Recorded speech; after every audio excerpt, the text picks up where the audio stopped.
I never expected to wake up as the most hated villain in a trashy romance novel. A system is forcing me to bully the female lead, or it'll punish me with electric shocks. But can someone please tell me why the more pathetic I am, the weirder the seemingly fragile Crystal Vance looks at me? Now she's got me locked in a mansion, trembling as she holds a picture she took of me. Who the hell is running this story? You know, I never thought my life would end this way. I was a certified 21st century couch potato. My most strenuous daily activity was rolling over in bed. But on one perfectly sunny afternoon, I choked on a bite of cup of noodles, and just like that, I was gone, and then, here, if you're going to reincarnate someone, at least give them a decent role. But no, I had to wake up inside some billionaire romance novel I'd skimmed once, as the character everyone loves to hate, the one with the most miserable ending imaginable, Ethan Hayes. This Ethan character came from a family with a little bit of money, a spoiled brat who was obsessed with the male lead.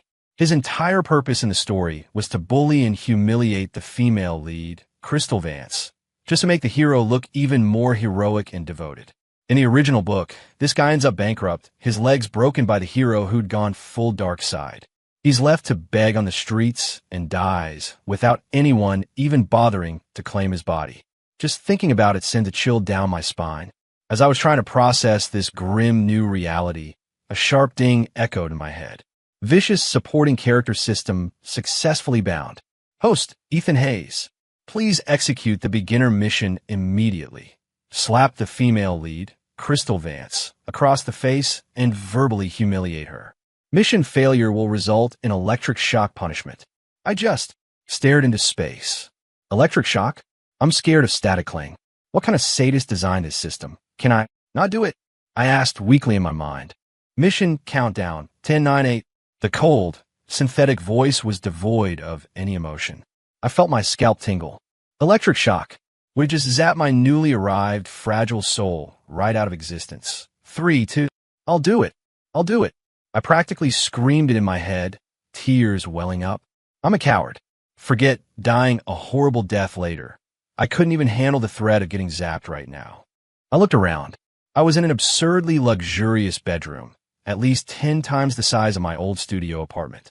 A plush king-size bed with velvet curtains, a thick, pure white wool carpet that just screamed money covering the floor. And standing beside the bed was a girl in a simple white dress.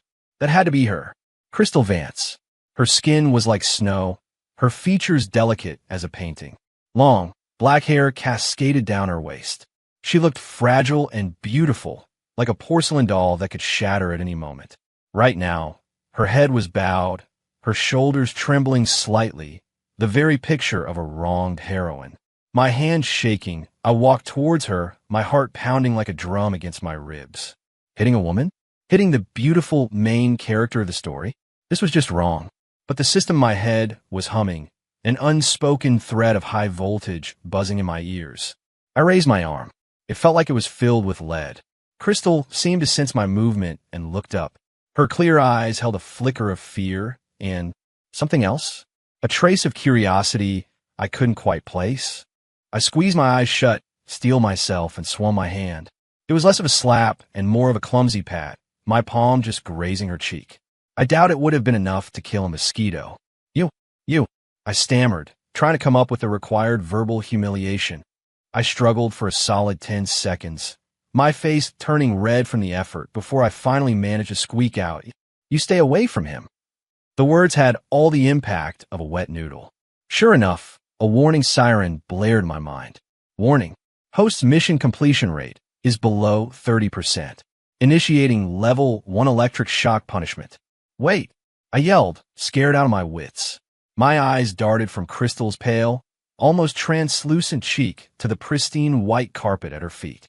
In a flash of inspiration, I blurted out, "You get on the bed and kneel." Crystal froze, a flicker of shock in her beautiful eyes. I pointed at the carpet, my voice filled with genuine, heartfelt pain. "This carpet is a limited edition. You think you can afford to replace it if you get it dirty? If you're gonna kneel, do it on the bed. Don't ruin my stuff." The little man in my head was screaming, "Do it, lady. The bed is soft. This carpet looks expensive as hell. It'd be a crime to get it dirty. I'm helping you, and I'm helping my wallet. Well, I guess it's my wallet now." Crystal looked from me to the bed, the fear in her eyes fading, replaced by a very, very strange expression. She hesitated for a moment before slowly, almost gracefully, climbing onto the massive bed. And then, she actually knelt on it.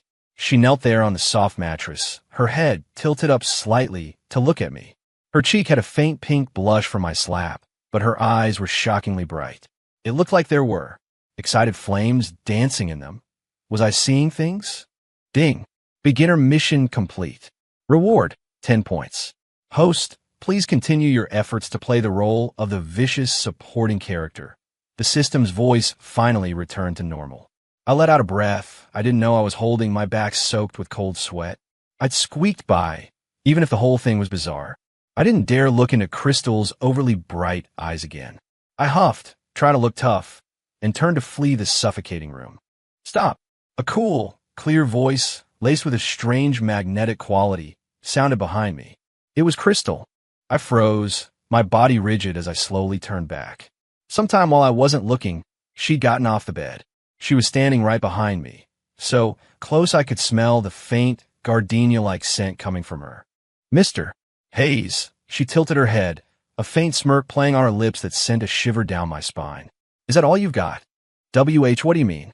I instinctively took a step back, nearly tripping over my own feet. She closed the distance between us, her eyes locking onto mine, the light in them so intense it felt like it could burn me. You don't even know how to bully someone? Do you need me to teach you? What? Hold on. This isn't in the script.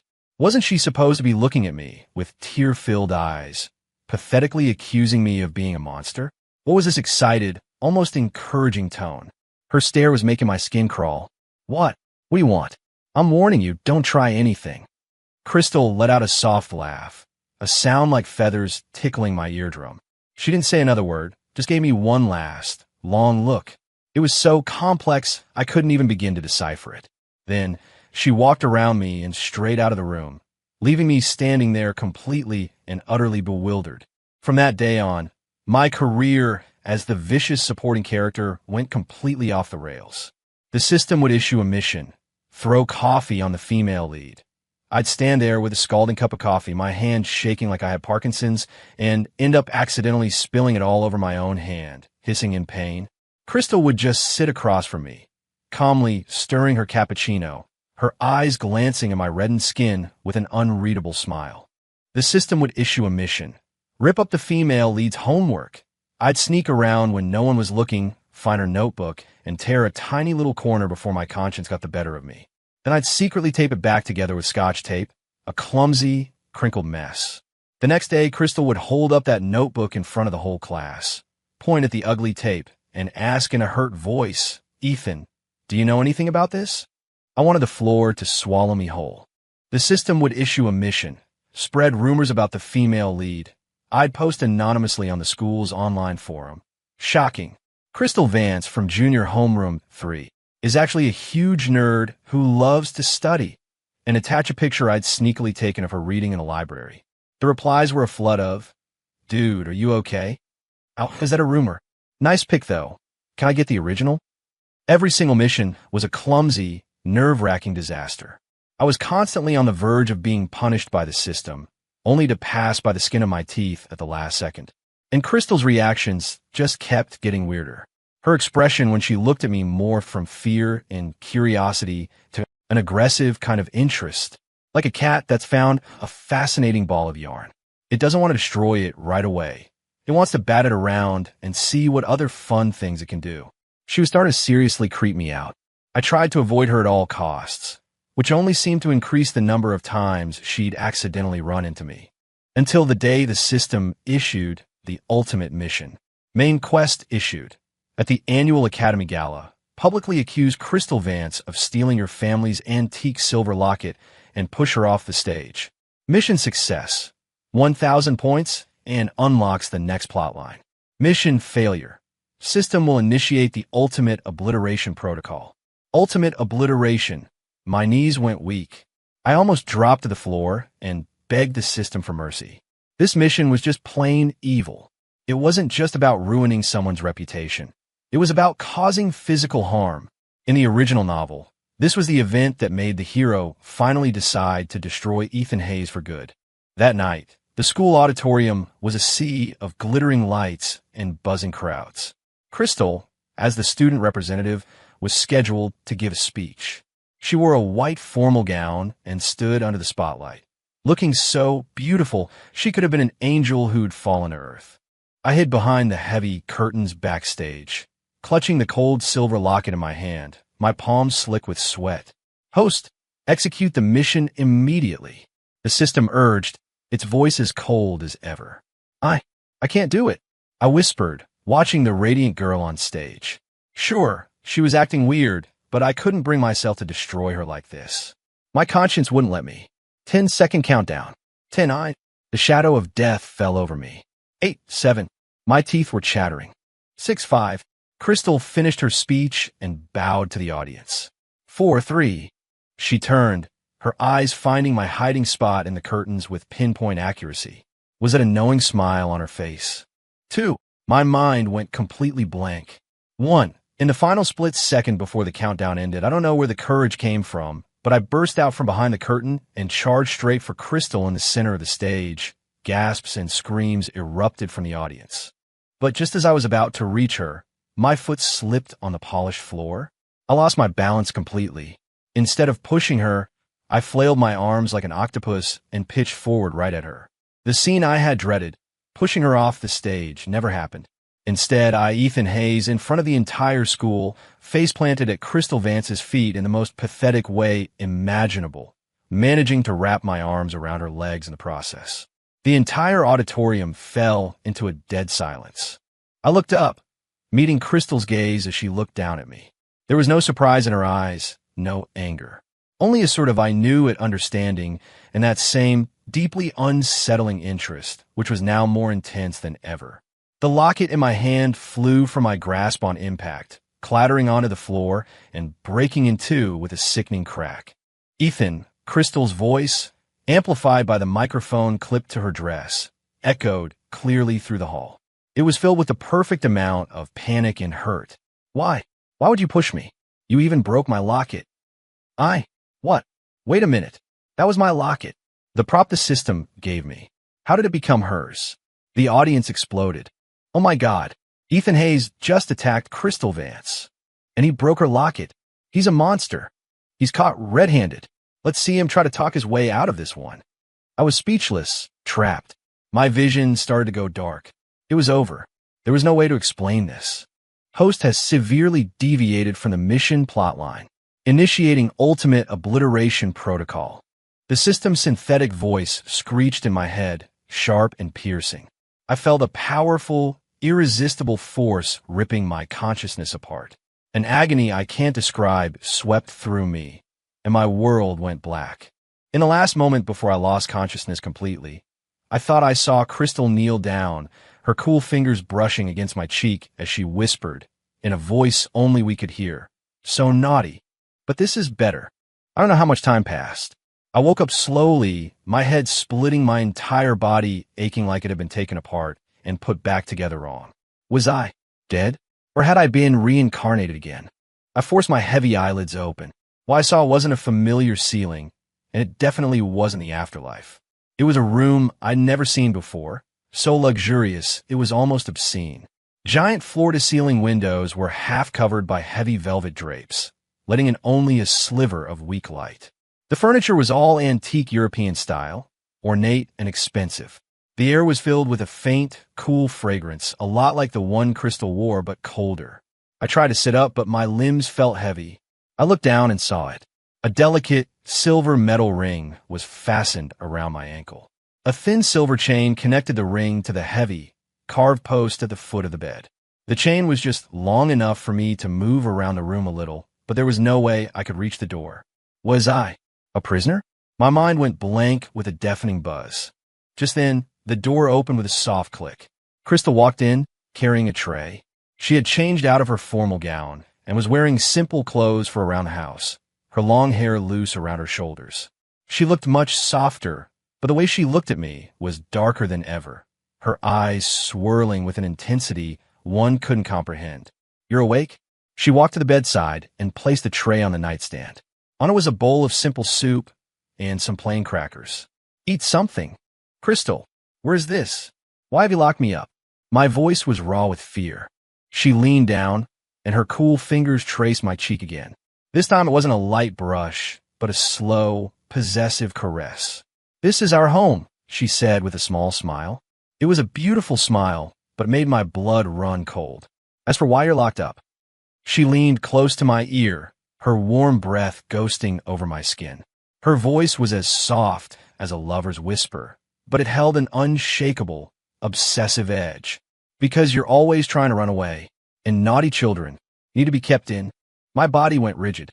I felt like I'd been plunged into ice water. She straightened up and pulled a small, elegant picture frame from a nearby drawer, holding it in front of me. In the frame was a picture of me, asleep.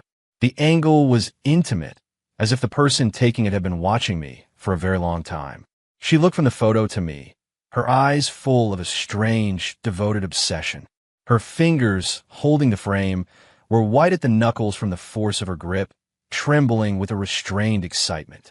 See, you look so well-behaved when you're asleep. I stared at her almost pathological expression, a chill shooting from the soles of my feet to the top of my head. It was over. I think. I've gotten myself into trouble with someone very, very dangerous. And that damn system? Ever since I died and woken up here, it had gone completely silent. Now, I wasn't the unwilling villain forced by system anymore. I was the one and only prey she had set her sights on. She leaned down and pressed a soft kiss to my forehead. Her voice was gentle, terrifyingly gentle. From now on, you'll just stay here quietly. You'll only look at me, and you'll belong only to me. Okay. Outside, the sky was growing dark, the last traces of light swallowed by the night. I was a prisoner. Imprisoned by the girl who was supposed to be the innocent heroine of this story, locked away in this gorgeous cage. And in my ears, I could almost hear that cold, synthetic voice of the system again. But this time, the message was different, tinged with a mocking, gleeful tone, echoing over and over. Now, you need to be a little bitch. I stared at the cold metal ring around my ankle, feeling like I was trapped in a bizarre, surreal nightmare. The silver chain gleamed faintly in the dim light, its other end secured to the heavy bedpost. Its length had been precisely calculated, just enough for me to use the attached bathroom, but nowhere near long enough to reach the door. Our home. I repeated her words, my voice cracking, desperately searching for any hint that this was all a joke. Crystal, do you have any idea what you're doing? This is kidnapping. It's illegal. She pushed the tray a little closer to me. The warm steam from the soup rose in the air, a stark contrast to the coldness radiating from her. Illegal. She tilted her head slightly, a faint smile playing on her lips, but her eyes were sharp enough to cut through my bravado. Ethan, after you attacked me in front of the entire student body and destroyed my locket, who do you think they're going to believe? I was speechless. That scene at the gala. To everyone else, it was just me, Ethan Hayes, the school bully, taking things way too far. The evidence, the broken locket, and all the witnesses meant I didn't have a leg to stand on. But that locket was from the system. I blurted out, then immediately bit my tongue. The system? How could I possibly explain that? Hey, I was possessed by a vicious supporting character app that made me try to bully you. They'd think I was even crazier than they already did. Crystal's gaze deepened, as if she'd caught the key piece of information in my unfinished sentence. But she didn't press. She just watched me with those all-seeing eyes, making my skin crawl. Eat, she said, placing a spoon beside my hand. Her tone was soft, but left no room for argument. You need to get your strength back. I looked at the simple soup, my stomach churning. Not from nausea, but from pure fear. Who knew what she might have put in it? I'm not hungry, I said, turning my head away in defiance. She didn't get angry. She simply picked up the spoon herself, scooped up some soup, blew on it gently, and held it to my lips. Want me to feed you? Her voice was quiet, laced with a strange tenderness. I can do that. I looked at her face, so close to mine, and saw that she wasn't joking. I knew, with absolute certainty, that if I didn't eat, she would find a way to make me eat. Humiliation and fear warred within me. My jaw stiff, I opened my mouth and swallowed the spoonful of soup. It was a perfect temperature with a rich, savory flavor. It seemed normal. She watched me swallow, a flicker of satisfaction in her eyes, before scooping up another spoonful. Just like that, under her silent, unwavering gaze, I ate the entire bowl of soup. The only sounds in the room were the soft clinking of the spoon against the bowl and the frantic, desperate pounding of my own heart. When I was finished, she picked up a napkin and gently wiped the corner of my mouth. I froze, not daring to move a muscle. "Good boy," she praised, like I was a pet that had just performed a trick. She tidied up the tray, but didn't leave right away. Instead, she walked to the window and pulled back the other half of the heavy curtain. Night had completely fallen. A thick darkness shrouded everything outside. I couldn't see any lights, only an endless black, as if this mansion was built at the edge of the world. "It's very quiet here. No one will bother us," she said, her back to me, her voice drifting across the room. "You can get some rest." Rest? I couldn't stop my voice from rising. "You mean rest like a dog on a leash? Crystal, let me out of here." She turned, leaning against the window. The moonlight outlined her slender figure, but it radiated an unshakable power. "Out? And then what?" she asked calmly. "Go back to that family that only pushes you to do things you hate? Or back to that school where everyone treats you like a joke?" I froze. How did she know? How did she know that things weren't as perfect at home as they seemed? How did she know that at school, I was just a walking punchline people whispered about behind my back? The original Ethan Hayes was a one-dimensional villain, a plot device. No one ever cared about what was going on inside his head. Not even that damn system. It only cared about mission completion. I wanted to argue, but I had nothing to say. In my old world, I was a nobody just trying to get by.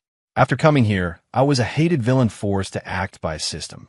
Neither place felt like home. "Here," she said, walking back toward the bed, step by step, her shadow falling over me like a physical weight. "You don't have to pretend. You don't have to do those things that scare you. You just have to be yourself." Her fingers touched my cheek again, lingering this time, the cool contact making me shiver. "Be myself." I whispered, my mind a chaotic mess. Who was I? The couch potato from the 21st century? Or Ethan Hayes, the villain from this book? Yes. Her fingertips slid to my chin, tilting it up gently, forcing me to meet her gaze. The real you. The one who's scared of electric shocks, who worries about expensive carpets. The coward who doesn't even know how to be mean. The pathetic Ethan Hayes. My pupils contracted. She'd seen it all. From that first pathetic slap to every other clumsy attempt at villainy. She'd seen right through my act. So all her previous reactions, her playing victim, was it all an act? Was she playing along with me? Or was she luring me into a trap? A wave of cold dread washed over me. You knew from the very beginning. My voice trembled with disbelief. Crystal didn't answer directly. She just smiled, a hauntingly beautiful and dangerous smile in the moonlight. "You know, Ethan," she leaned in, her whisper brushing against my ear, "your clumsy, see-through attempts at being evil are so much more interesting than the real thing. Like a little lost animal that's wandered into a predator's territory, scared to death, but still trying to puff out its chest and bare its teeth. It's just so adorable." Adorable? I was floored. She thought that was adorable? I was pathetic. A total loser. But as I listened to her amused voice, why did I feel, underneath all the terror, a shameful, twisted sense of being seen? Of being accepted? No. Stop it. I couldn't let her mess with my head. This was kidnapping. She was unhinged. This was a crime. I violently shoved her hand away. Even though my heart was hammering against my ribs, I forced myself to sound tough. "Don't touch me. Crystal, I don't care what you're planning. Let me go. Or else. Or else. Or else what?" She watched me, a picture of calm amusement, as if enjoying my final, desperate struggles. Or else. What could I do? Call the cops? As far as the world was concerned, she was the victim. Tell my family? They'd probably be thrilled that their embarrassing son had disappeared. Hope the hero of the story would save me. In the original book, he was probably off on some business trip right now. I realized with a sinking feeling that I had no one and nothing to fall back on. A profound sense of powerlessness crushed me. Seeing my slumped shoulders and the fading light in my eyes, a flicker of satisfaction crossed Crystal's face. She didn't push any further. She straightened up, smoothing the wrinkles in her clothes.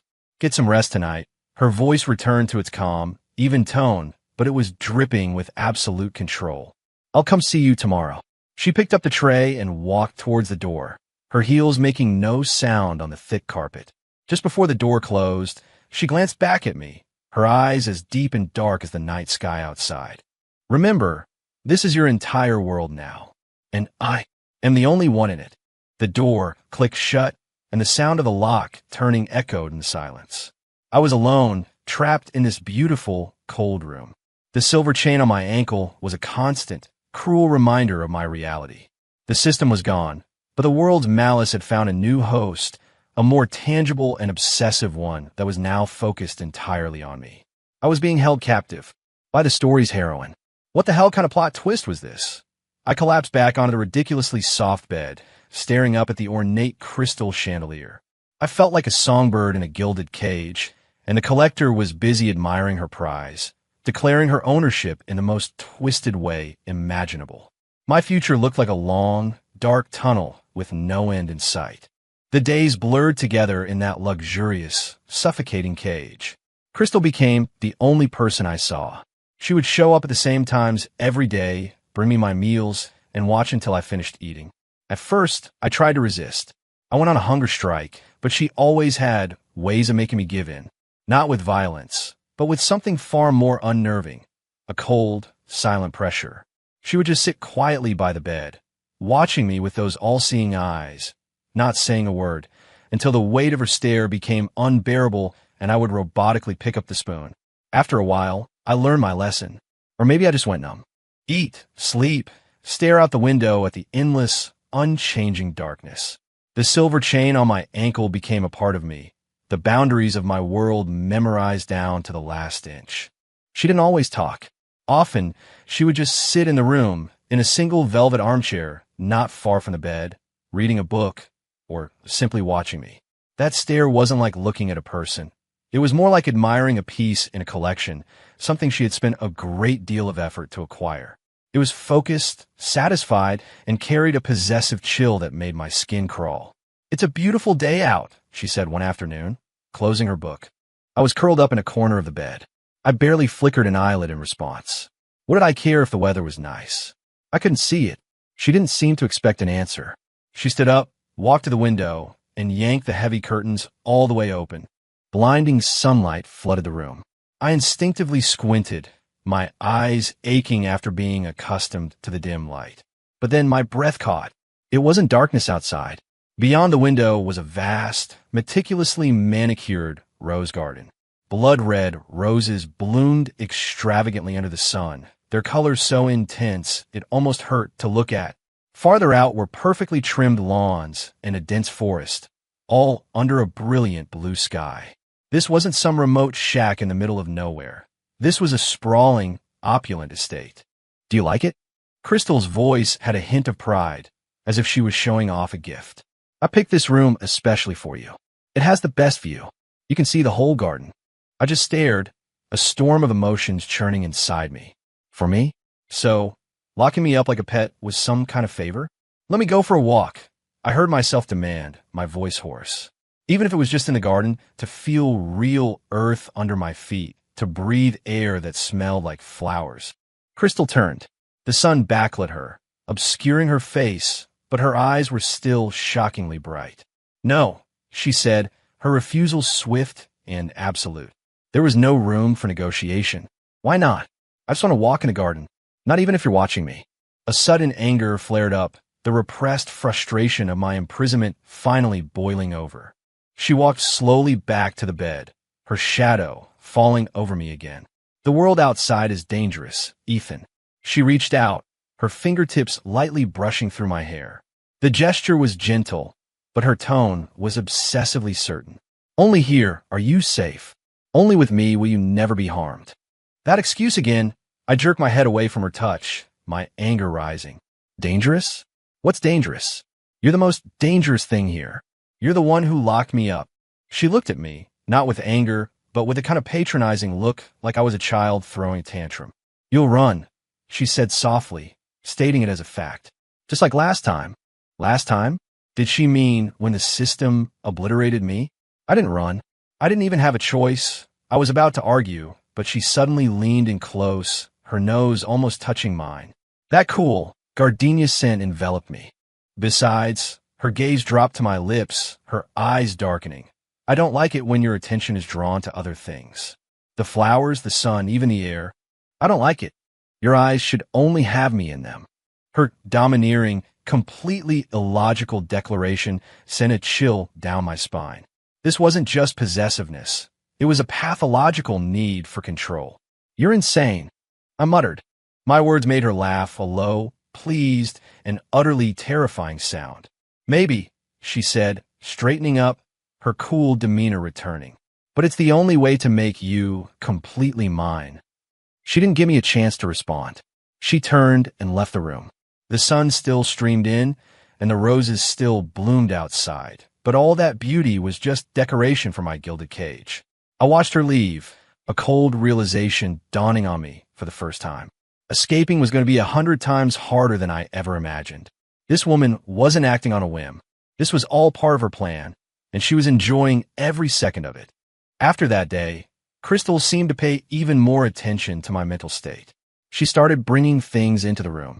First, it was books, all kinds, from dense literary classics to light-hearted graphic novels. But I couldn't focus on them. My mind was consumed with thoughts of escape. Then, she brought in a tablet. I downloaded some movies and games, she said, placing on a nightstand, to keep you from getting bored. I glanced at it, my heart skipping a beat. An electronic device. Did that mean a way to contact the outside world? But later, when she was gone, I eagerly turned it on, only for my hopes to plummet. No SIM card, no web browser, no apps that could connect to the internet. Just a few offline movies and single-player games she had preloaded. Even the file manager was locked. She had thought of everything. I wanted to smash the tablet in a fit of rage, but I raised my hand and then let it fall defeated. What good would it do? Other than provoking her and losing my one pathetic source of entertainment, I would gain nothing. A wave of crushing despair washed over me. I started to wander the room like a ghost, the sound of the chain dragging on the floor, my only companion. I began talking to myself, sometimes even hearing things like the cold, synthetic voice of that damn system. Now, you need to be a little bitch. A little bitch. Look at me. Wasn't I already pathetic enough? One day, Crystal came in holding a beautifully wrapped box. For you, she said, handing it to me. I felt no anticipation as I numbly opened it. Inside was a soft, expensive-looking white sweater. It's getting colder, she explained. I stared at the sweater. White, the same color as the dresses she always wore. A powerful, humiliating feeling of being branded, of being assimilated, washed over me. I'm not cold. I pushed the box and the glaringly white sweater away. Crystal watched me quietly, her face unreadable. The room fell into an uneasy silence. A few minutes later, she picked up the sweater and walked over to me. Put on. Her voice was still calm, but it held the weight of an approaching storm. I said, I'm not wearing it. I said, my voice strained, trying to hold on to my last shred of dignity. She didn't waste any more words. She just moved. Her strength was shocking. I struggled, the chain rattling uselessly, but I couldn't break her grip. She forced the white sweater over my head. Her movements weren't rough, but they were firm, unyielding. The sweater was soft and warm, but on my body, it felt like a suffocating second skin, another layer of my prison. She smoothed out the collar, studying me with a satisfied expression. It suits you, she said softly, her fingers brushing against my neck, sending a shiver through me. I looked in a mirror at the pale, hollow-eyed person staring back, dressed in white. For a moment, I felt like I was really becoming what she wanted, a quiet, obedient collector's item that belonged only to her. No, I couldn't let that happen. After she left, I frantically tried to pull the sweater off, but my hands froze as they touched the soft wool. What was the point? What would taking it off accomplish, other than earning me a more aggressive correction from her? My hands fell to my sides, a bone-deep weariness settling over me. In this world, where she was the only other person, my resistance felt pathetic and pointless. Outside, the setting sun painted the rose garden in shades of gold and crimson, a breathtaking sight. And I was locked away in the middle of it all, feeling the darkness slowly consume me from the inside out. The days of my imprisonment lost all meaning. I didn't know how long it had been. Days? Weeks? Maybe longer.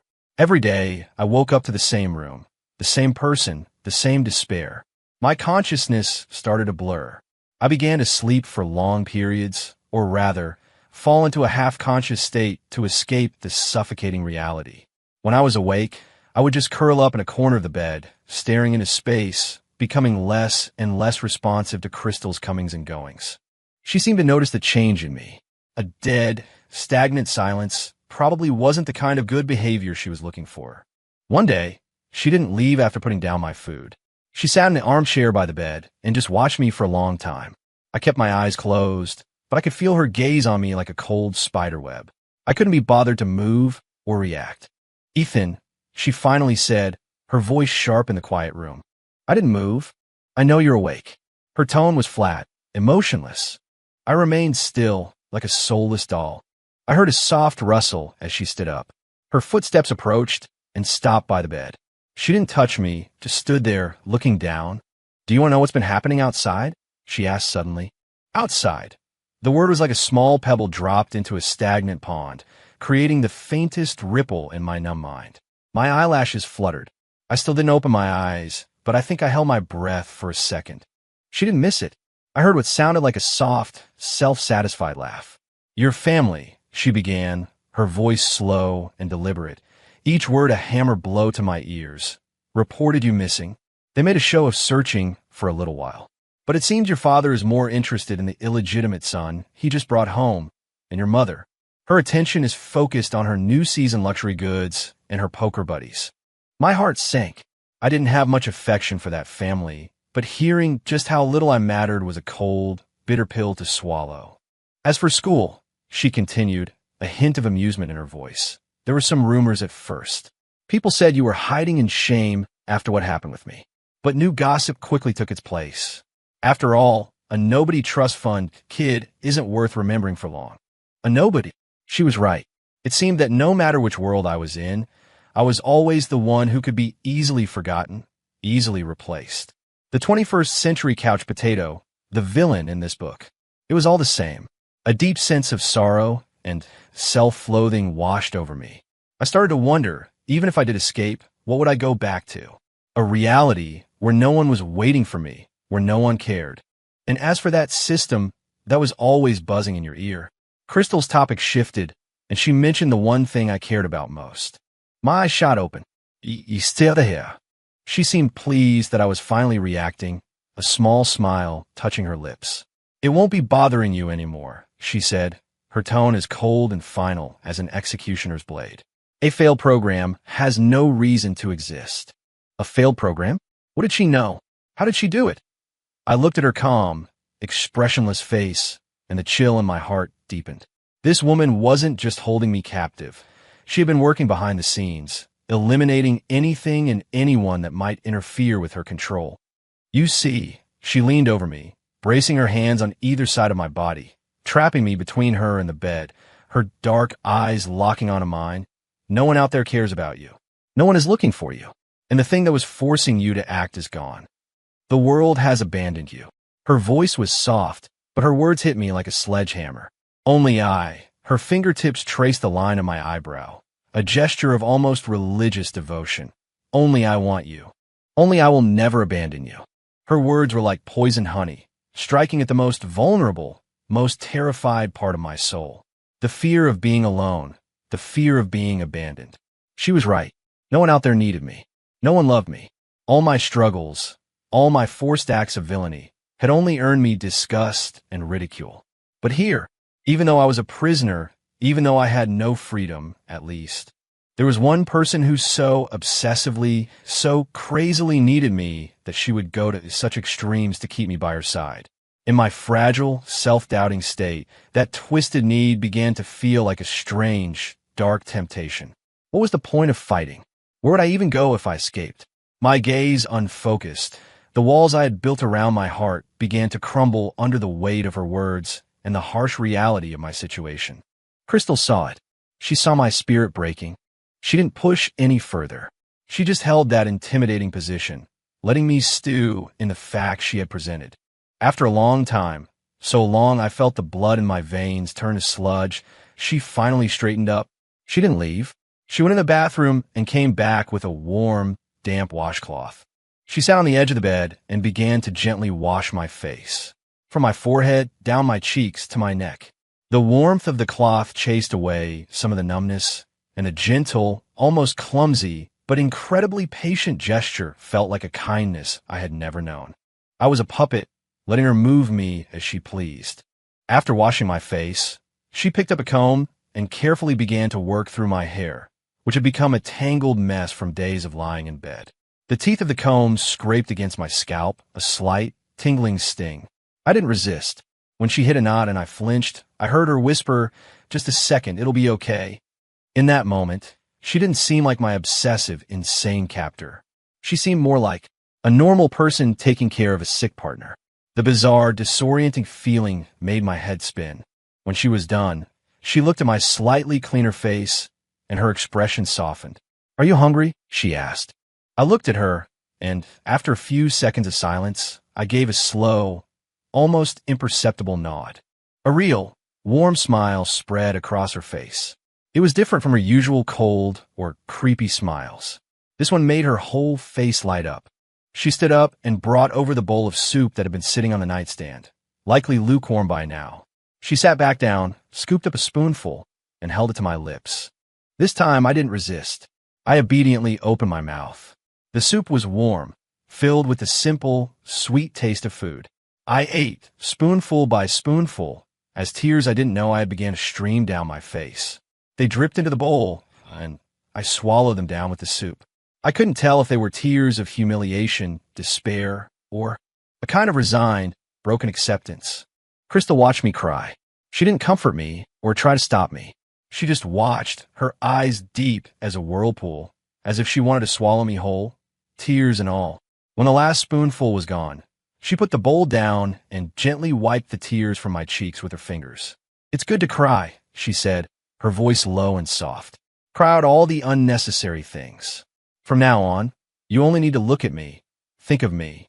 That's enough." She leaned down, and a kiss, light as a feather, landed on my forehead. It was a kiss of almost sacred possession. I closed my eyes, feeling that cold press against my skin. It felt like a brand, searing itself into my very soul. The touch on my forehead was cool, but it burned like a branding iron, sending a tremor through my entire being. I jerked my head away, evading the kiss that felt as light as a feather, but as heavy as lead. My heart hammered against my ribs, a frantic prisoner trying to break free. "Don't touch me." The words were hoarse, laced with a weakness and terror that I hated in myself. Crystal's motion stopped. She didn't get angry right away. She slowly straightened up, her deep eyes fixed on me, a dark, unreadable current swirling within them. The air in the room grew thick, so heavy it was hard to breathe. I clutched the sheets beneath me, my nails digging into my palms. I was terrified of what she might do, of some unknown punishment. But deep down, that small, fragile part of me that was still me had sounded an alarm, forcing me to resist. Just when I thought she would snap, the storm in her eyes seemed to calm, replaced by something I couldn't quite place. A look of almost patient resignation. She sighed, a barely audible breath, and reached out, not to touch me, but to carefully tuck a strand of hair, messed up by my sudden movement, behind my ear. "All right, I won't," she said, her voice unnervingly calm, as if my outburst was nothing more than a childish tantrum. This feeling of punching a pillow left me even more disoriented. She didn't mention it again. Instead, she picked up the empty bowl and stood. "Get some rest," she said, and then, just like always, she turned and left the room. The lock clicked into place. I collapsed onto the bed, gasping for air, my back soaked in a cold sweat. I had resisted, and I hadn't been punished, so why did I feel even more unsettled? Her calm, all-knowing attitude was more terrifying than any direct threat. In the days that followed, Crystal acted as if nothing had happened. She brought my food, watched me eat, and occasionally left a new book or updated the content on the tablet. She made no attempt to touch me, maintaining a careful, calculated distance. She started talking to me more, not with her usual declarations, but as if attempting a conversation. "Did you finish this book?" she asked one day, picking up a novel I'd tossed aside. I was curled up on the armchair. The chain was just long enough, staring out the window, and didn't answer. The main character in it, he used every method he could to keep the person he loved. She continued, unbothered by my silence, her voice even. "Do you think he was right to do that?" My heart skipped a beat. Was she hinting at something? Testing me? I remained silent, my fingers unconsciously picking at the velvet of the armchair. "I don't think he was wrong," she said softly, as if stating a universal truth. "Love is possession. It's exclusive. If you can't have all of it, what's the difference between that and having none of it?" Twisted logic. Utterly insane. I screamed in my head, but didn't dare say it out loud. I was afraid that if I engaged, she'd drag me into her warped worldview, and I'd never get out. She didn't seem to need my agreement. She was just planting these ideas like seeds in the barren soil of my mind. Sometimes she'd bring pastries, claiming she'd bake them herself. "Try one," she said, placing a small, perfectly formed cake on the coffee table in front of me. "I remember you used to like sweet things." Used to? Was she talking about the original Ethan from the book, or the me she'd been observing? I eyed the tempting cake, but didn't move. Who knew what was in it? She saw my wariness, and her expression flickered with something like disappointment, but it vanished as quickly as it appeared. "Fine, don't eat it." She picked up the cake, took a small bite herself, and chewed slowly before looking at me. "It's not poisoned." Was that her way of proving it? The whole situation felt bizarrely domestic and deeply unsettling. She would also share parts of her day. "I had to deal with a few things today," she'd say, sitting on the opposite sofa, rubbing her temples, a rare hint of fatigue in her voice. "Some people just don't know their place. They need to be reminded." Dealing with things? Reminded? I was slowly realizing that Crystal Vance was far more than just a high school student. To own an estate like this, to make my family and the school give up on me so easily, to somehow get rid of that system. Her background was terrifyingly powerful. It felt like she was slowly revealing her world to me. A powerful, dark world that was, for some reason, open only to me. This special treatment didn't make me feel special. It made my blood run cold. She was taming me. Like boiling a frog in slowly warming water, she was wearing down my defenses, making me accustomed to her presence, her control, until I might even start to depend on this tiny world she provided. I knew it, but I felt powerless to stop it. Because she was right. There was nothing for me on the outside. Here, I had no freedom, but I was fed, clothed, and there was someone who obsessively considered me her one and only. In the endless days of captivity, that twisted connection was beginning to breed a strange sense of dependence. One night, I had a nightmare. I dreamed of the system's electric shocks, of the original Ethan's gruesome death, of Crystal holding that silver chain, smiling as she wrapped it around my neck, pulling it tighter and tighter. I woke up with a scream, drenched in cold sweat, my heart racing. Almost instantly, the door opened, and Crystal rushed in, wearing her pajamas. Her hair was a little messy, and her face was etched with genuine concern, not an act. "What's wrong?" She hurried to the bedside, instinctively reaching for me before stopping herself, her hand hovering in the air.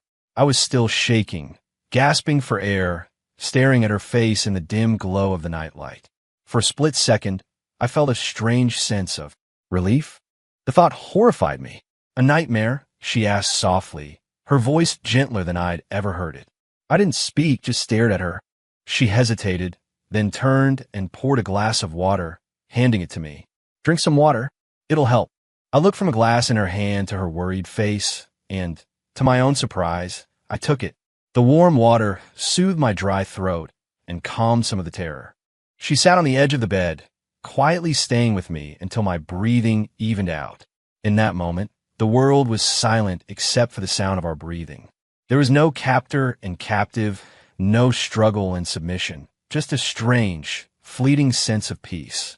For a horrifying second, I had the delusion that we were just a normal couple. "No, stop it."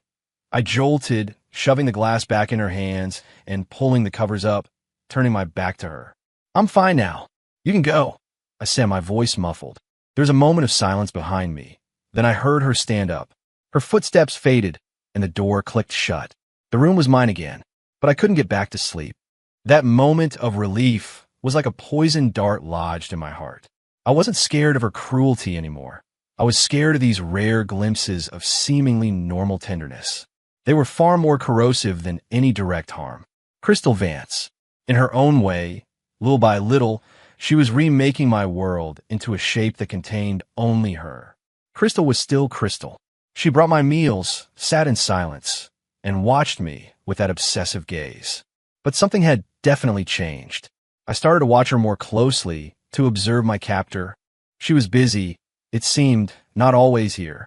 But when she did appear, it was with clockwork regularity, as if I were a scheduled appointment in her day. Her clothes were always impeccable, radiating a cool, collected authority that seemed beyond her years. When she spoke of dealing with things, her eyes would sharpen with an unquestionable power. I was more certain than ever that she was no ordinary high school girl. One day, she came in carrying the faintest, almost imperceptible scent of blood. My senses, honed by long-term confinement, had become unervingly sharp. The smell was faint, masked by her usual cold gardenia fragrance, but it was enough to make my stomach turn. She placed my lunch in front of me, as usual. I found myself staring at her hands. They were slender and pale, her nails perfectly manicured. What could hands like that have been touching? "What are you looking at?" she asked coolly, noticing my stare. "You smell like something," I said, my voice low, my eyes dropping to the tray. She paused, then lifted her arm to her nose, a slight frown creasing her brow. "Just dealt with a disobedient bug," she said dismissively, as if she'd just swatted a fly. "A bug? What kind of bug leaves the smell of blood?" A chill crept up my spine. The outside world she inhabited was even darker than I'd imagined. She didn't elaborate, just watched me. Did I scare you? I pressed my lips together and didn't answer. Was I scared? Maybe. But more than that, it was the cold confirmation of what I already suspected. I was dealing with someone who possessed terrifying power and had zero qualms about using it. Seeing my silence, her expression darkened slightly. "This is how the world works, Ethan," she said, sitting across from me, her voice flat. "It's a food chain.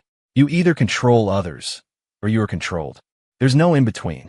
I simply chose the former. Her gaze landed on me, burning with intensity and to hold on tightly to the one thing I want most. That twisted logic again, justifying her obsessive possessiveness as a law of nature. "I'm not a thing." I couldn't help but retort, my voice hoarse. "Of course you're not," she actually agreed, nodding, her eyes growing deeper. "You're my treasure, my one and only." She stood and walked to the window, looking out at the brilliant sun and the vibrant roses. "Look at those flowers," she said, her back to me. "No matter how beautiful they are, they need a gardener to prune and care for them. Otherwise, they'll be choked by weeds and wither away. You're the same, Ethan. You need my protection, my guidance. Without me, you'll just be devoured by this cruel world." I watched her straight, lonely silhouette, my mind a chaotic mess. She seemed to genuinely believe her own logic, that everything she was doing was to protect me. This warped perception was more hopeless than simple malice. The days continued to pass in captivity. My world remained this room and the attached bathroom. Occasionally, Crystal would wheel in a clothing rack filled with all kinds of clothes, every single one of them in shades of white. "Pick what you like," she'd say. I'd look at the rows of glaring white, feeling like a doll about to be dressed up. I never moved. She wouldn't force it then. She'd simply choose a soft, white loungewear set and place it on the bed. "Try this on. The fabric is very comfortable." I wouldn't touch it. The next day, she'd come in and see me still wearing the previous day's clothes, and her eyes would turn cold. She wouldn't say a word, just pick up the white outfit and walk over to me. "Put on." It was a command, not a request. I'd stubbornly turn my head away. She'd stop wasting words and just do it. Her strength was, as always, shocking. My futile struggles were a joke to her. The chain would rattle, a soundtrack to my powerlessness. She would forcibly strip me of my old clothes and dress me in the white ones. Her movements weren't rough, but they were cold and unyielding. The fabric was indeed soft against my skin, but it felt like being wrapped in a suffocating cocoon. She would straighten the collar, studying me as if admiring a newly finished work of art. "White suits you," she'd whisper, her fingers brushing my collarbone. Clean. Pure. I would close my eyes, refusing to look at the reflection of the person she was turning me into. The humiliation was a vine, twisting tighter and tighter around my heart. But in the midst of this extreme oppression and despair, the basic instinct for survival, like a blade of grass pushing through concrete, began to quietly grow. I couldn't just give up. No matter how careful Crystal was, she had to have moments of weakness. No matter how isolated this estate was, there had to be a link to the outside world. I needed to be patient. I needed to watch. I needed to wait for an opportunity that might never come. I started forcing myself to eat every meal, even when it tasted like ash. I had to keep my strength up. I started pretending to be interested in the books and movies she brought, sometimes even offering vague, non-committal responses when she shared her views. I had to lower her guard. I even started paying attention to the faint sound from outside the door when she left, to the occasional scent of the outside she carried on her clothes. One day, while she was bringing me afternoon tea, I noticed a sliver of silver peeking out from the edge of her pants pocket. It looked like a key. My heart hammered against my ribs. A key. Was it for this room? Or somewhere else? She seemed to notice my gaze and casually pushed the silver object deeper in her pocket, her eyes sweeping over me sharply. I immediately looked down, pretending to be focused on the pastry in my hand, my heart pounding like a drum. She watched me for a few seconds, but apparently saw nothing amiss and turned to leave. From that day on, I was even more careful. I knew that the slightest hint of abnormality would alert this sharp-eyed predator. I continued to wear the white clothes she chose, continued to live within the boundaries she set, continued to endure her obsessive gaze. But deep inside, that small ember of hope had not been completely extinguished. I was waiting for a slim, desperate chance to break out of this beautiful cage.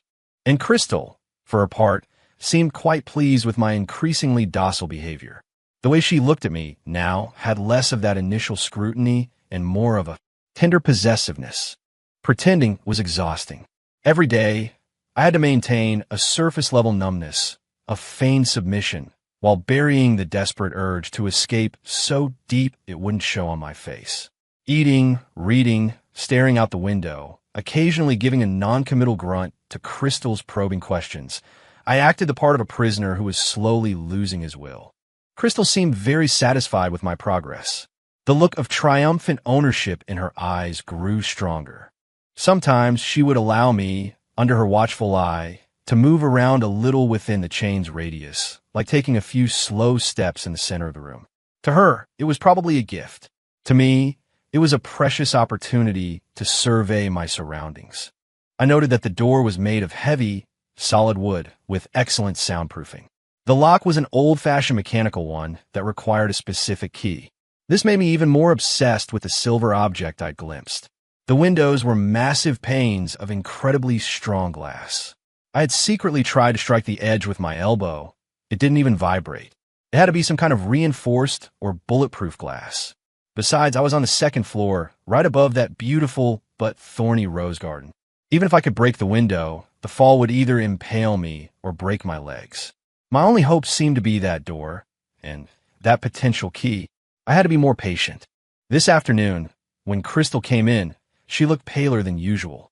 There was a weariness in her eyes she couldn't quite hide, and even the cold aura around her seemed diminished.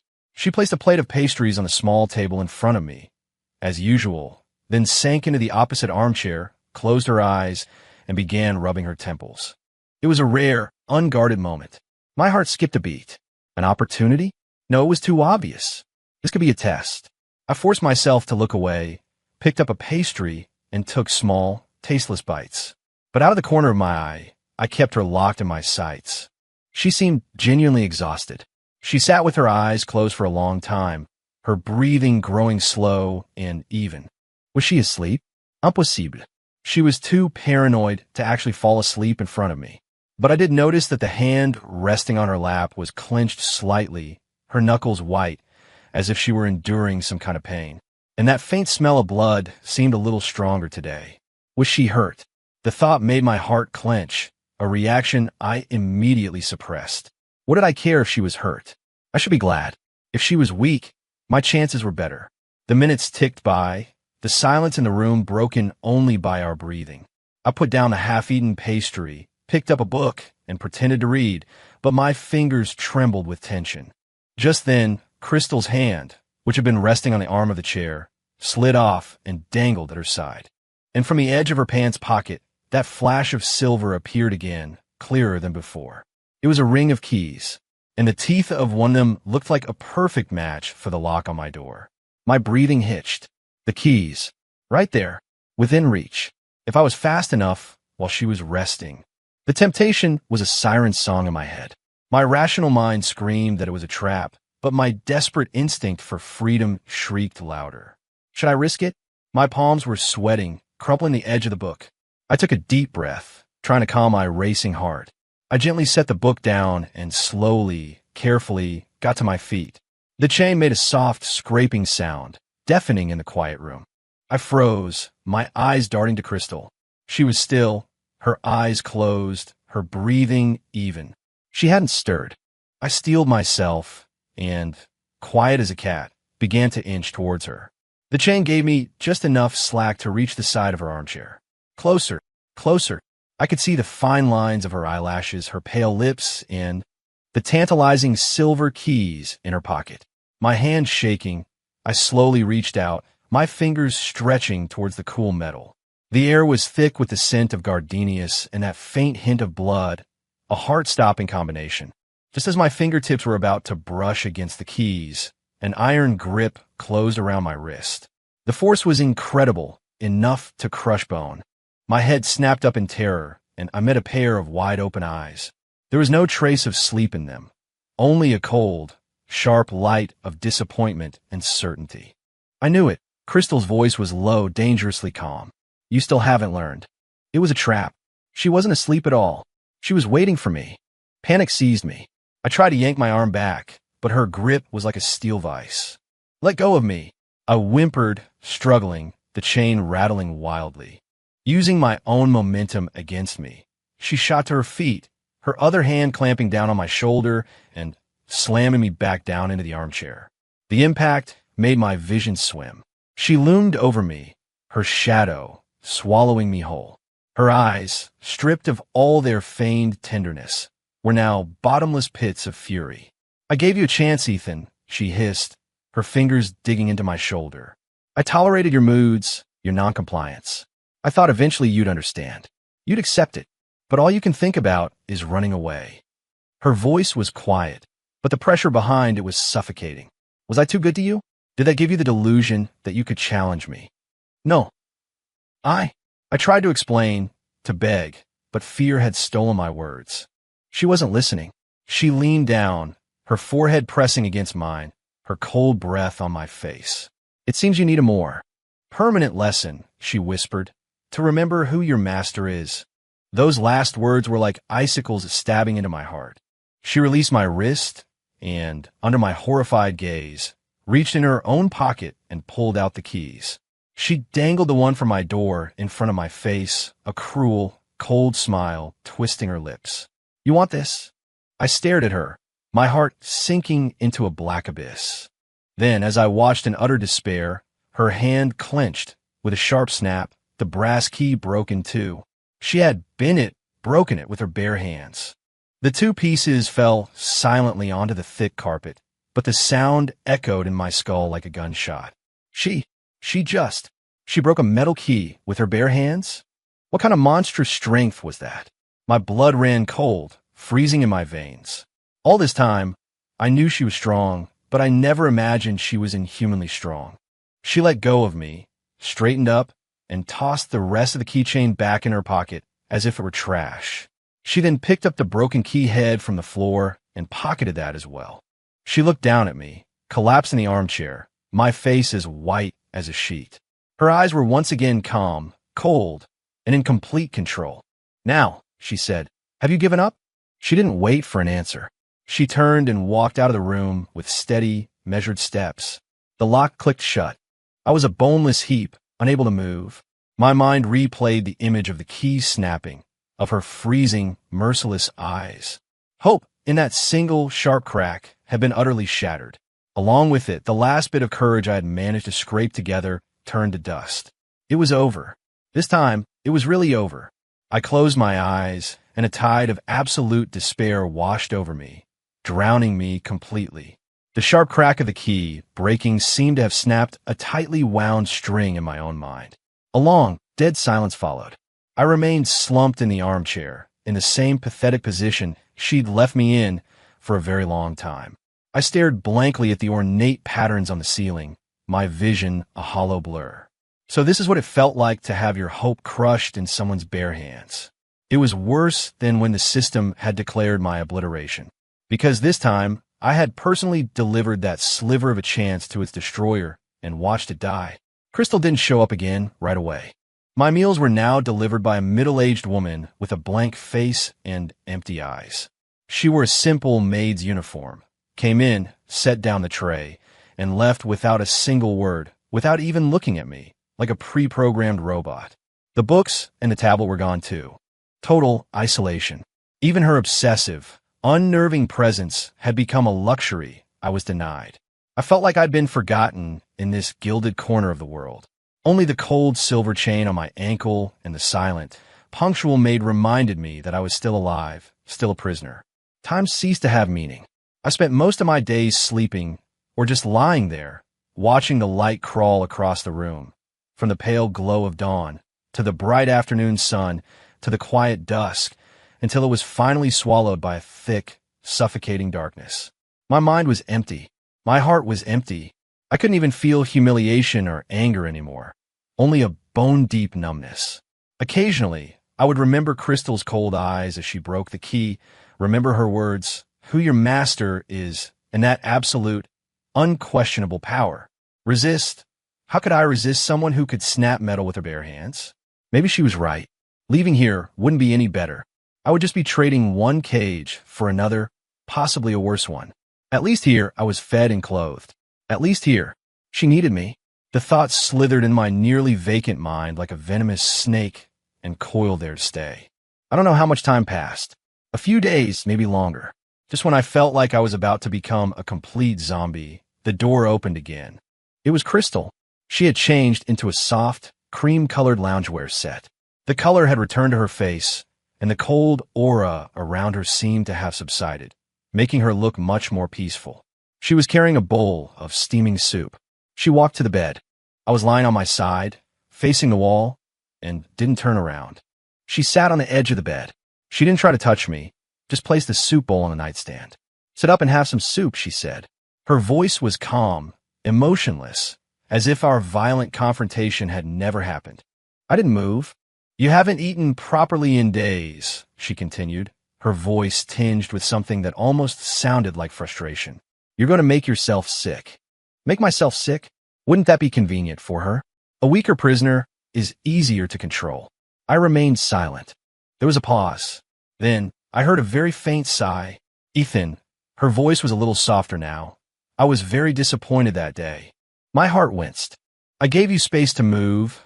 I gave you books and entertainment. I even tolerated your little games," she said slowly, as if she were analyzing the situation for both of us. "I thought you would slowly get used to it, that you would understand what I'm trying to do. But all you could think about was escaping." Her voice held a strange, almost imperceptible note of hurt. The thought was so absurd it shocked me. This soup, her topic shifted abruptly. "I spent a long time making it." She tapped a finger lightly against the bowl. "It's the kind you used to, seem to like." Used to? That used again. Who was she seeing when she looked at me? The idiotic Ethan from the book? Or some ghost from her imagination? A wave of irrational anger washed over me. "I'm not him," I snapped, whipping around to face her for the first time, my voice painfully hoarse. "Look at me, Crystal. I'm not the Ethan you think you know." I didn't know why I said it. Was it because I couldn't stand being a stand-in anymore? Or was it just a final, desperate outburst? Crystal froze. She stared at me, a flash of shock in her eyes, which quickly morphed into something incredibly complex. There was curiosity, dawning realization, and something else. Something deeper I couldn't decipher. She was silent for a long time, so long I thought she wouldn't answer.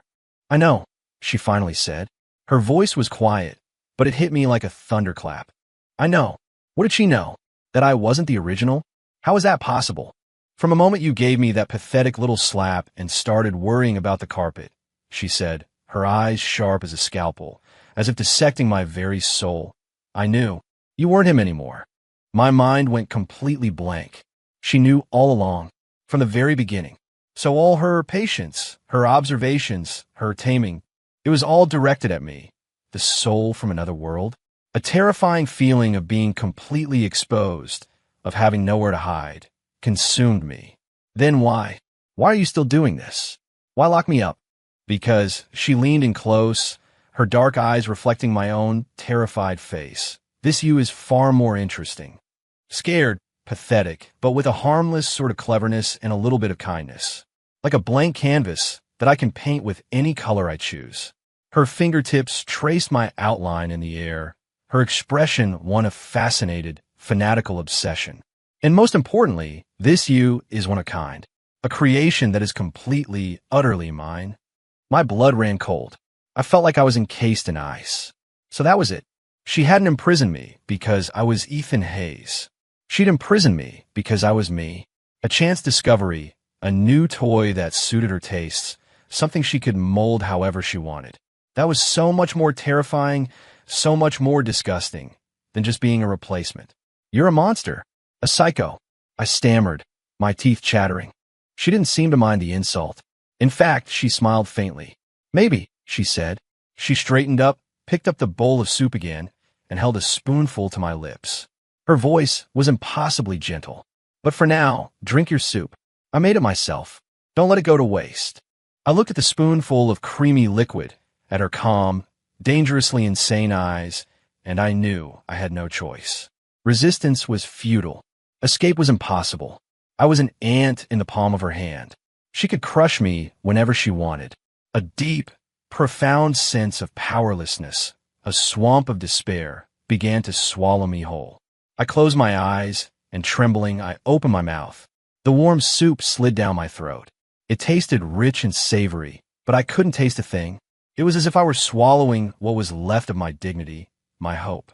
Crystal watched me obediently drink the soup, a flicker of satisfaction in her eyes. She fed me, spoonful by patient spoonful, and I, like a puppet with its strings cut, passively accepted it all. That bowl of soup felt like a turning point. By drinking it, it was as if I had agreed to some unspoken, humiliating contract. I stopped resisting Crystal's presence, stopped refusing the food and clothes she brought. When she tried to talk to me, I would even give short, numb answers. It's a nice day. What did you think of the ending of this book? It was fine. My reactions were as bland as a glass of water, incapable of making a single ripple. Crystal didn't seem to mind my coldness. She still came every day, sometimes just sitting in silence, sometimes bringing trivial news from the outside world, like a new fashion line or some pointless party. It was like she was cultivating a twisted domestic routine for just the two of us. And I was like a robot with its core programming removed, functioning on autopilot. But deep down, beneath the rubble of my broken spirit, something else was forming. After the fear and despair had settled, something colder, harder, was quietly taking shape. Hatred. It wasn't the panicked, confused anger from before. It was a clear, calm hatred that churned like a dark river in the pit of my soul. I hated her for taking my freedom, for treating me like an object, for her condescending, all-powerful attitude. And most of all, I hated her for seeing my most pathetic weaknesses and finding them entertaining. Her words, I know, had shattered my last self-deceiving illusions.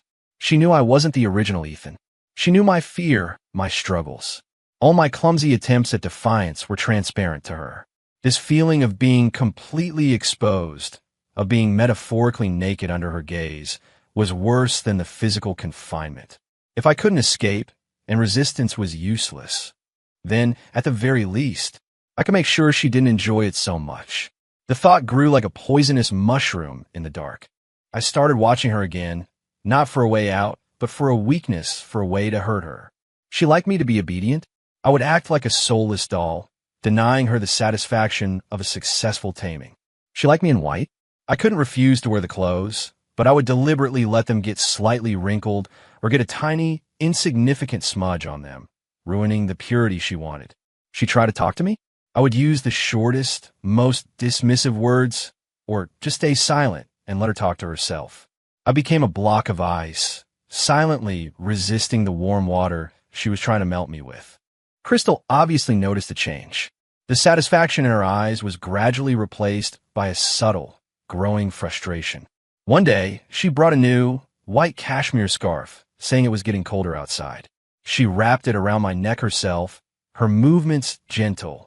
"Do you like it?" she asked, a hint of anticipation in her eyes. I felt the soft, warm cashmere. It was incredibly nice, but I just looked down and said flatly, "The color is too light. It'll get dirty easily." Her hands paused, her fingers tightening slightly on the scarf. The room was silent for a few seconds. I could feel her cold gaze on the top of my head. But in the end, she said nothing. She just finished tying the scarf neatly, took a step back, and studied me. "It suits you," she said, her voice a little cooler than before. She stopped trying to correct me with words or actions. We were locked in a strange stalemate. She still controlled everything, my food, my clothes, my life. But with my silence, my numbness, my passive resistance, I had carved out a small, frozen territory in her impenetrable domain, a territory that refused to thaw. And it seemed to be making her uncomfortable. She started spending longer periods of time in the room, sometimes just sitting and watching me, her expression unreadable. The pastries she brought became more elaborate, more varied, as if trying to test my real preferences. She even started playing music from classical to soft instrumentals, trying to break the stagnant silence. But I remained unmoved, a program doll, giving only the bare minimum response. I knew it was childish. I knew it was powerless. It couldn't change the fact that I was her prisoner. But it was the last pathetic act of defiance I had left before I completely shattered. I had to let her know that even if she owned my body, she didn't completely own my will. That night, I had another nightmare. Not about the system, not about the book's ending, but about Crystal. I dreamed she was breaking the key with her bare hands, dreamed of her cold eyes, dreamed she was smiling as she wrapped the silver chain around my neck, pulling it tighter, tighter. I woke up with a start, drenched in sweat. The room was dark, lit only by the faint glow of a night light. I was gasping for breath, my heart pounding. I instinctively reached for my neck, making sure there was no chain there. Just then, I heard the door click open softly. I whipped my head around and saw Crystal's silhouette in the doorway. She seemed to have just gotten back, carrying the chill of the night air with her. She walked to the bed and looked down at me. In the darkness, her eyes seemed to glow. "Another nightmare?" she asked quietly, her voice unreadable. I didn't answer, just watch her warily. She sat on the edge of the bed. She didn't try to comfort me like last time, just quietly observed my panic state. After a long moment, she spoke, her voice startlingly clear in the dead of night. "Ethan, what is it that you actually want from me?" Her voice held a rare, almost lost-sounding exhaustion. I froze. What did I want from her? To set me free? That was obviously not an option. So what else was there? I looked at her shadowed form, and the cold hatred in my heart mixed with something else, something I couldn't name, and churned inside me. I opened my mouth and heard my own voice, hoarse and steady, say, word by word, "I want you to know what it feels like, to have no control." The words hung in the air, and the room fell into a deathly silence. Crystal didn't speak. In the darkness, I couldn't see her expression. I could only feel the air around her instantly drop to a freezing temperature. My words were a stone dropped into a deep, still pond, shattering the false peace we had maintained for so long. After speaking, I didn't wait for a response, nor did I feel fear. I just lay back down, turned my back to her, and burrowed into the blankets, shutting out the world, including the sudden, glacial chill radiating from her. To have no control? As if she could ever understand. The silence stretched on. I could feel her stare, a physical weight on my back, so sharp it felt like it could pierce through me. But in the end, she did nothing.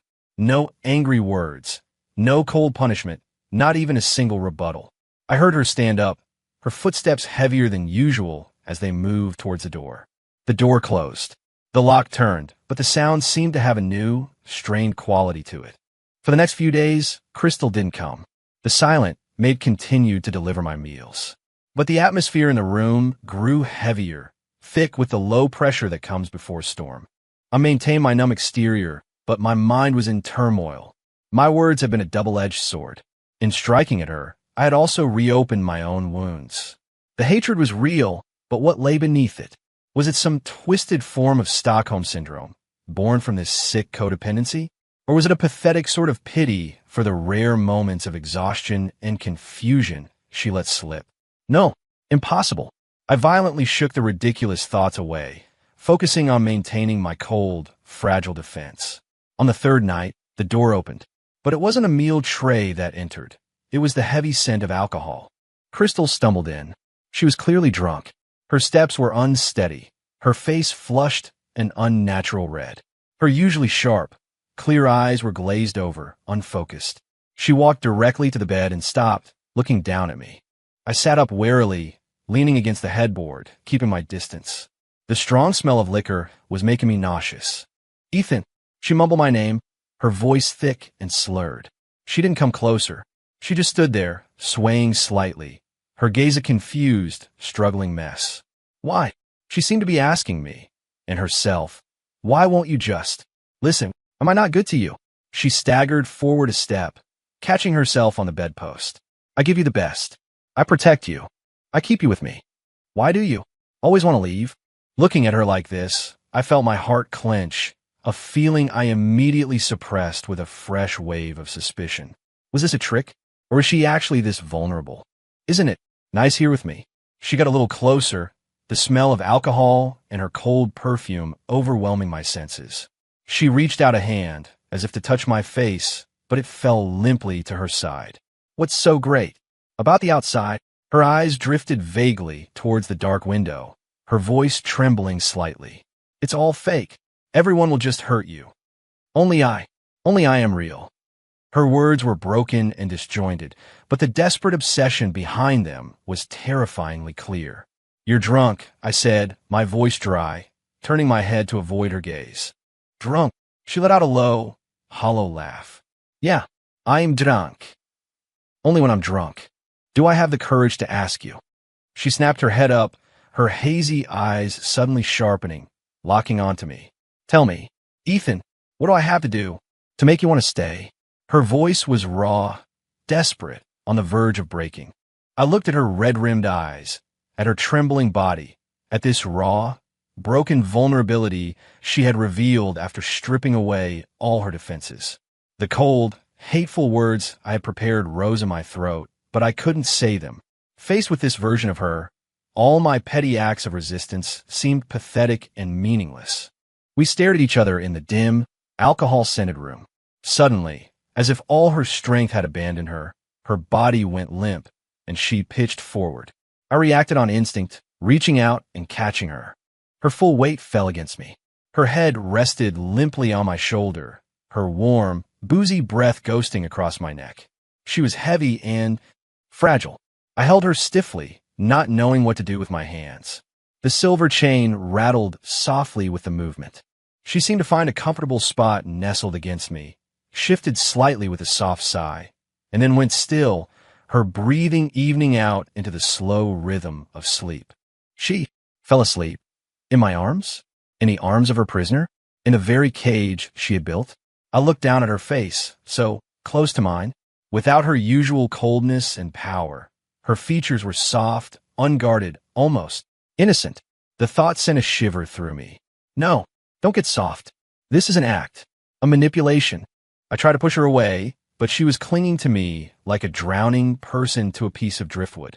And looking at her sleeping face, so completely defenseless, I found. I couldn't bring myself to do it. So I just sat there, stiffly holding her, feeling the warmth and weight of her body, listening to the sound of her breathing. Time slipped by.